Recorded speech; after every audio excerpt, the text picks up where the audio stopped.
નમસ્કાર વિદ્યાર્થી ભાઈઓ બહેનો, હું સત્યજીત પાઠક, ધોરણ 12 ગુજરાતીમાં ગદ્ય 8મું અમરનાથની યાત્રાએ, જેની લેખિકા છે વિનોદિની રમણલાલ નીલકંઠ. જન્મ એનો 9/2/1907, અવસાન 29/9/1987. વિનોદિની નીલકંઠ વિશે જાણીએ.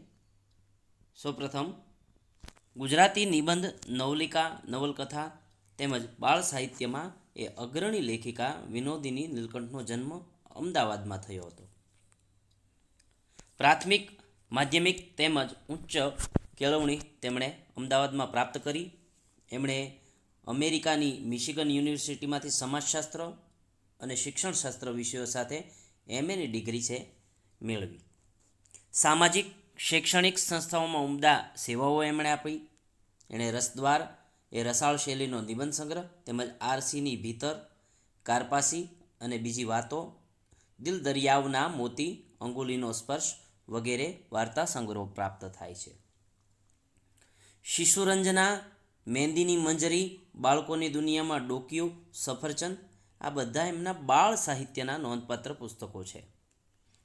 રાજ્ય સરકારના પારિતોષિક પણ એમણે પ્રાપ્ત થયા છે. આ નિબંધમાં પ્રસ્તુત છે એ પ્રવાસ નિબંધ છે.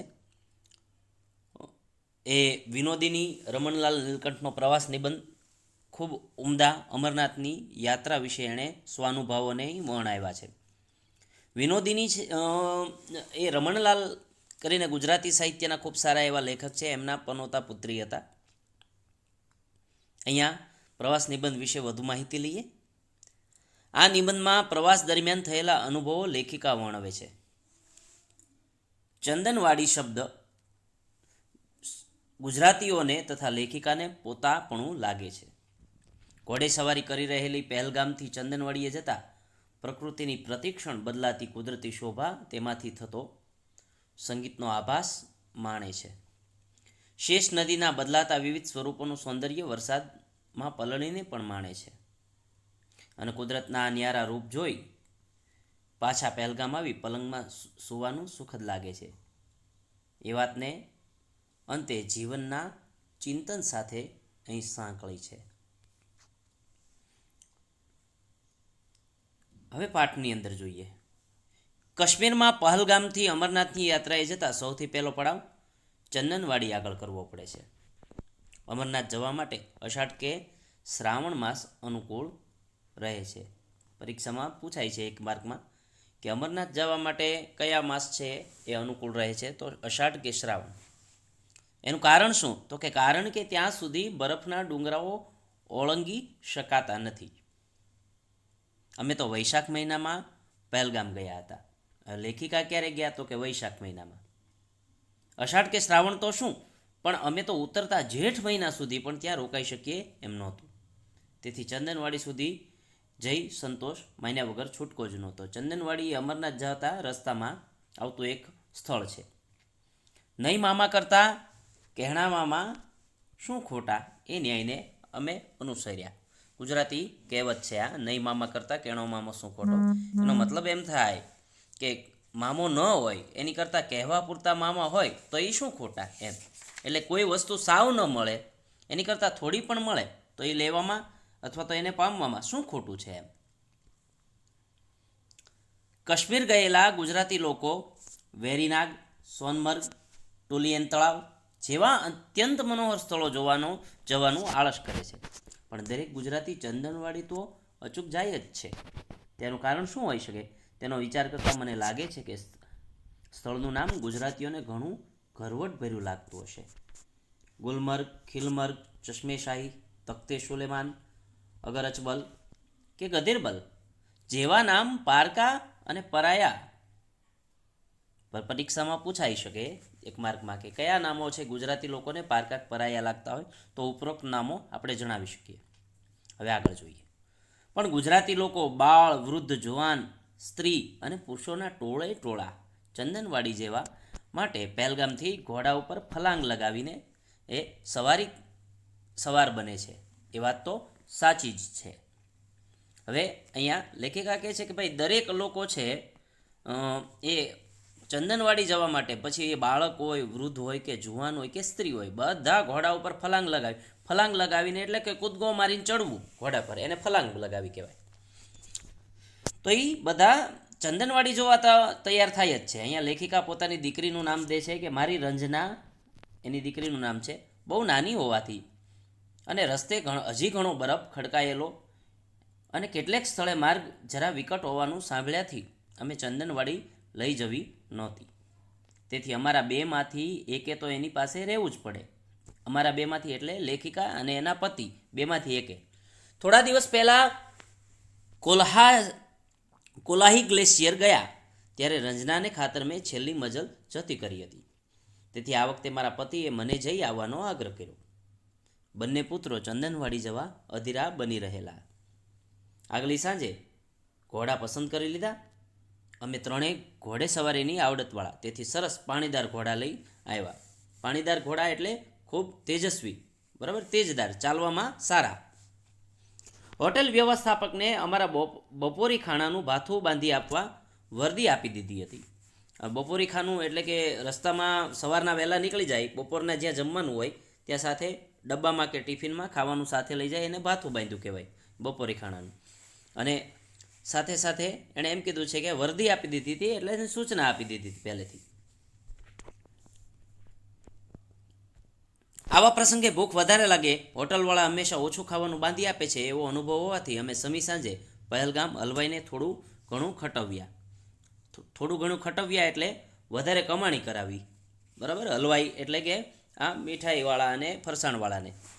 વળતે દિવસે વહેલી સવારે હળવો નાસ્તો કરી કેમેરા, થર્મોસ તથા નાસ્તાના સાધનો ઘોડાવાળાને સોંપી અમે ત્રણેય ચાલી નીકળ્યા. પહેલગામથી શરૂઆતથી જ શેષ નદી ને કાંઠે કાંઠે થઈને રસ્તો ચાલ્યો જાય છે. કાશ્મીરનો વૈશાખ એટલે ત્યાં બેસી ચૂકેલી વસંત ઋતુ. નદી કાંઠે કેવી અવિરામ વનરાય. હવે અહીંયા એમ કહે છે કે કાશ્મીરમાં જે વૈશાખ મહિનો છે ને એ ત્યાં વસંત ઋતુ જેવો હોય છે એમ. આપણે અહીંયા વૈશાખી વાયરા હજી વાતા હોય, પણ ત્યાં વસંત ઋતુ જેવો, મતલબ કે ત્યાં ફૂલોને એ આવવા લાગ્યું હોય. તો અહીંયા કહે છે કે નદી કાંઠે છે કેવી અભિરામ વનરાઈ, એટલે કે વનરાજી હતી. મતલબ કે ચારે બાજુ છે એકદમ જાડી ઝાખરા અને પાંદડાઓ જોવા મળતા હતા, એ વનરાઈ કહીશું આપણે. સેવ એટલે કે સફરજનના ઝાડ ઉપર દૂધ જેવા ધોળા ફૂલના ગુચ્છા ખીલી ઉઠ્યા હતા. પૂર ઝપાટાબંધ વહેતા શેષ નદીના નીર અને કાંઠે વાતાવરણથી હરખાઈ ઉઠેલા સફરજનના વૃક્ષ. એક અંગ્રેજી કાવ્ય પંક્તિ મારા મનમાં કૂદી કૂદીને રટન કરવા માંડી પડી. A thing of beauty is joy forever. મતલબ કે સૌંદર્યશીલ વસ્તુ હંમેશા આનંદદાયી હોય છે. નિશાળનો ઘંટ વાગી જવાની બીકે ઉતાવળે નિશાળ તરફ ઘસતી વાયરાથી ઉડી જતી ઓઢણીને ખેંચી પકડવા મતતી મુગ્ધા કન્યકાઓની યાદ આપતી ઉજ્જળા નિર્મળા ઉછાળા મારતા ઉતાવળમાં વહી જતા પાણીવાળી શેષ નદી વહી રહી હતી. અને નદીને જમણે પડખે રળિયામણી ટેકરીઓ ઉપર પાઇનના ઝાડની ગીત ઝાડીમાં થઈને વાતા માદક આહ્લાદક વસંત વાયુના સુસવાટા તોફાની નિશાળિયાની સિસોટીના સંગીતનો આભાસ આપતા હતા. નિશાળ ભણી દોડતી કન્યકાઓને સિસોટી વગાડી ટીખળી છોકરાઓ જાણે ખીજવી રહ્યા હતા.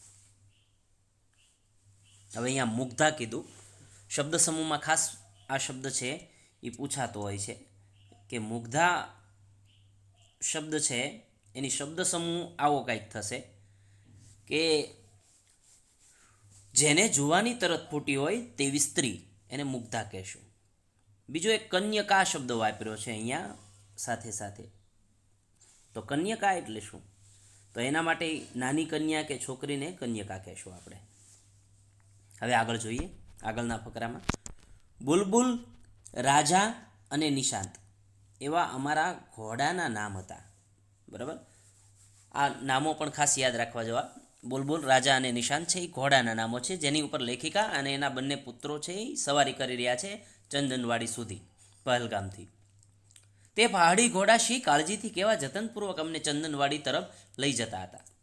લપસણી આવતા તે સંભાળભર્યા પગલાં માંડી અમને ઈજા ન આવે તેમ દોડે જતા હતા.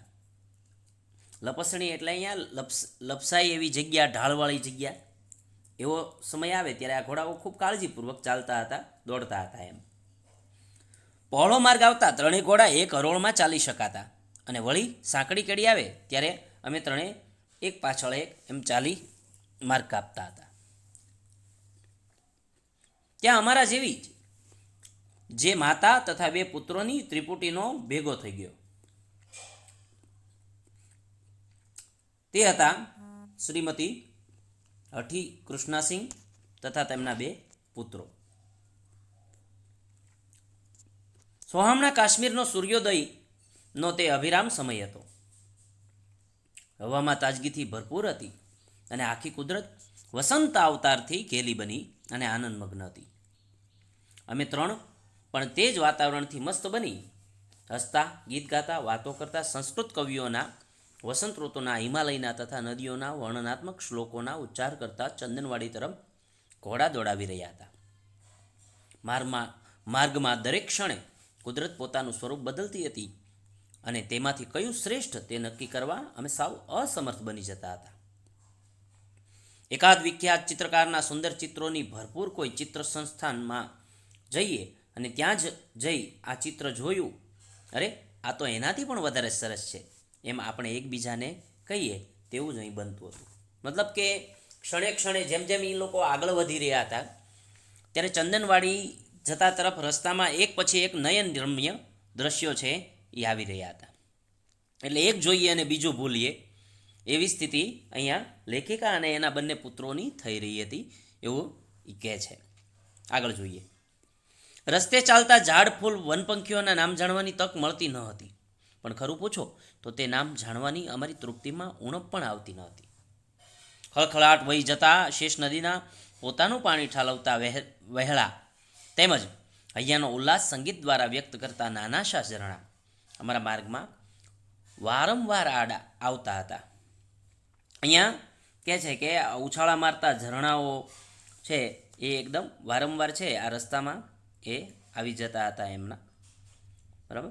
અને ખાસ કરીને આ હિમાલયના બરફીય વિસ્તારમાં નાના નાના ઝરણાઓમાંથી નદીને એ મળતા હોય છે અને એ નદી એક વિશાળ સ્વરૂપને પામતી હોય છે. શરૂઆતમાં જુઓ તો એકદમ ઝરણા સ્વરૂપ જ હોય છે, એટલે એ વાત કરે છે.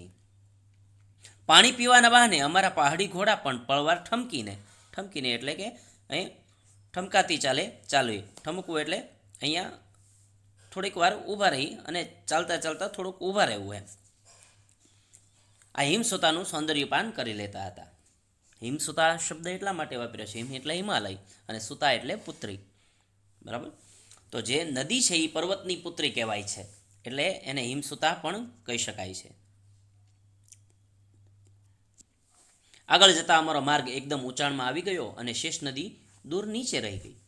બરફ ઉપર થઈને વારંવાર પસાર થવું પડતું હતું. બરફ અગર સુશોભિત વનરાજીથી વિરાજમાન ઊંચા નીચા શિખરો ચોપાસ નજરે પડ્યા કરતા હતા. ચોપાસ એટલે ચારે બાજુ.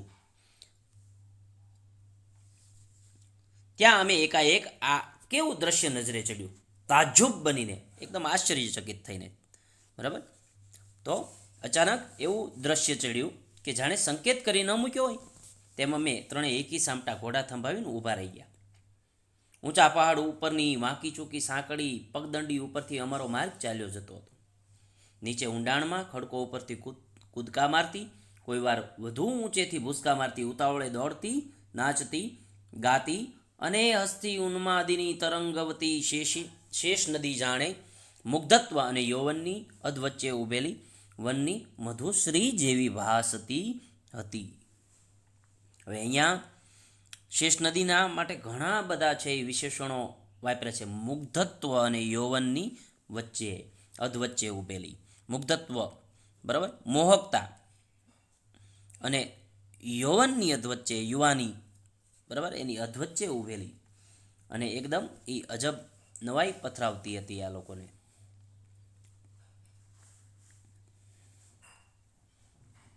આગળ જોઈએ. ત્યાં કેવું એનું અજબનું રૂપાંતરણ. અમારે જમણે હાથે માઇલો સુધી ઘણું વિસ્તૃત એવું તદ્દન સપાટ લીલુંછમ મેદાન હતું. તેનું નામ અરઘન. અરઘનના મેદાનમાંથી ડાહી, ઠાવકી, શાણી અને ઠરેલ શેષ નદી પહોળે પટ્ટે શાંતિથી વહી જતી. ઓઘાડો માથું અને ઉડતી ઓઢણીવાળી તોફાની કન્યકા પિતાનું ઘર છોડી સાસરે આવતા વિનમ્ર બની માથે સાડલો ઓઢી છેડો ઠીકઠાક રાખી જાણે ગંભીર અને ભારેખમ બની ગઈ હતી. નદીને કાંઠે અસંખ્ય ફૂલ ખીલી ઉઠ્યા હતા. તે સ્થળેથી ખસવાનું અમને મન થતું ન હતું. અહીંયા નદીના કાંઠેવાળી વાક્યમાં અંડરલાઈન એટલા માટે કરી ઘણી જગ્યાએ પરીક્ષામાં આ વાક્ય પૂછાતું હોય છે. ખાસ કરીને એની અંદરથી તમારે છે એ વ્યાકરણના વિભાગો છે એમાં તૈયારી છે એ કરવાની રહેશે. ખાસ કરીને એમાંથી તમારે છે આ વાક્યો પ્રયોગો છે એમાં ઘણી વખત તમારે ભાષા શુદ્ધિ, લેખન શુદ્ધિમાં પૂછાતા હોય છે. એટલે એ ખાસ છે એ જોવાનું દરેક વિદ્યાર્થીઓને વિનંતી છે. કેમેરાથી તસવીર ખેંચી એ અજોડ સૌંદર્ય અને કચકડાની ફિલ્મ ઉપર ઝઘડી લેવાનો મિથ્યા પ્રયાસ કરવામાં મારા સુકુમાર તથા જગદીપ, લેખિકાના બંને પુત્રોના નામ છે સુકુમાર તથા જગદીપ, બરાબર, એ ગુથાયા. અરધનના તે મેદાન ઉપર તંબુઓ તાણી અને વસવાટ કરવાની શક્યતા વિશે અમે બહુ હવાઈ કિલ્લા બાંધ્યા. અમારા 5માંથી 2 જણે આ અલૌકિક શોભાભર્યું દ્રશ્ય જોવાનું રહી ગયું. તેથી અમે ત્રણેય ઘણો જીવ બાળ્યો. 5માંથી 2 જણા કોણ? તો કે લેખિકાના પતિ અને એની નાનકડી એવી પુત્રી, જે શરૂઆતમાં જ એનો ઉલ્લેખ કર્યો છે. દુઃખની માફક સુખનો અતિરેક સહન કરવા માટે પણ સ્નિગ્ધજનની ભાગીદારીની જરૂર પડે. સ્નિગ્ધજન એટલે પ્રેમીજન, જેની પ્રત્યે પ્રેમ છે આપણને, એને સ્નિગ્ધજન પણ કહી શકાય, બરાબર. અંગુલીના સ્પર્શ વડે, અંગુલી એટલે આંગળી, કોઈ આપણને ઊંઘમાંથી જગાડે તેમ વરસાદના ફોરાએ અરઘનના મેદાનની શોભા નિહાળવામાં તલ્લીન બનેલા અમને જાગૃત કર્યા. અને ઝરમરતા વરસાદને ઝીલવા અમે ચંદનવાડી ભણી ઉતાવળે જવા ઘોડાને એડી મારી.